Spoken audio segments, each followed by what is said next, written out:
Imagine the people paid to protect you becoming your worst nightmare. That's exactly what happened in 1920s Alabama. The Alabama National Guard, sworn to protect its citizens, was turned into a private army for wealthy coal barons. Their new mission? To break a massive miners' strike by any means necessary. The primary targets were the black miners who dared to stand up and demand a better life.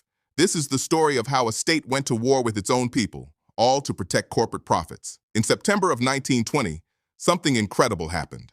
As many as 15,000 Alabama coal miners, both black and white, walked off the job together. Organized by the United Mine Workers of America, all they wanted was union recognition and fair pay. In response, Governor Thomas Kilby sent in the Alabama National Guard. But instead of keeping the peace, the state troops immediately started working for the coal companies. They protected strike breakers and violently threw thousands of striking miners and their families out of their company-owned homes. These families, a mix of black and white, had nowhere to go but makeshift tent colonies. The Guard didn't leave them alone. They raided the camps, claiming they were trying to stop social equality, a thinly veiled excuse to terrorize an integrated movement. The violence wasn't random. It was systematic and brutally racist. In December 1920, state troopers dragged a machine gun into the black business district of Pratt City and just opened fire, terrorizing the community for no other reason.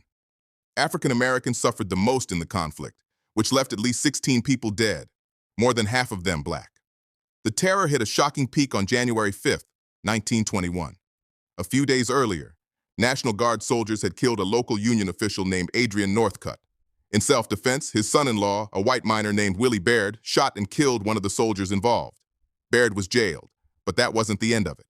A group of 9 guardsmen stormed the jail, easily overpowered the sheriff, and dragged Baird from his cell. They lynched him, riddling his body with bullets. Later, they were all acquitted. By February 1921, it was over. The strike was broken. Governor Kilby, who stepped in as the so-called arbitrator, completely rejected the union's demands. The state-sponsored violence had worked. For one brief shining moment, workers had crossed the color line to fight for their rights.